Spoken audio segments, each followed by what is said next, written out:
جنگ بدر میں جب اللہ تعالیٰ نے مسلمانوں کو فتح دیا اور کفار کو شکست دی تو مسلمانوں کے ہاتھ جو قیدی آئے ان میں حضور صلی اللہ تعالیٰ علیہ وسلم کے چچا حضرت عباس بھی تھے۔ قیدیوں سے جب تاوان طلب کیا گیا تو حضرت عباس کہنے لگے، اے محمد، میں تو ایک غریب آدمی ہوں، میرے پاس کیا ہے؟ مکہ میں جب آپ نے مجھے چھوڑا تھا تو میں تمام قبیلہ کے افراد سے غریب تھا۔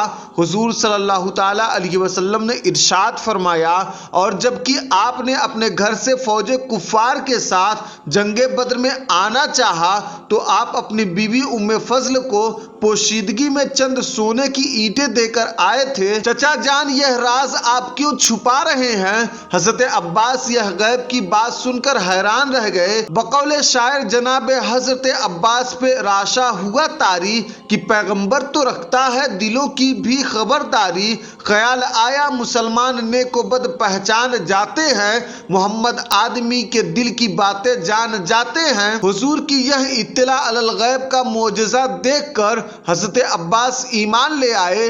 اس واقعے سے ہمیں سبق ملتا ہے کہ ہمارے حضور صلی اللہ تعالیٰ علیہ وسلم سے کوئی بات مخفی نہیں ہے۔ اللہ تعالیٰ نے ہر چیز کا حضور کو علم دے دیا ہے، اور یہ علم غیب بھی حضور کا ایک معجزہ ہے جس پر ہر مسلمان کا ایمان لانا فرض ہے۔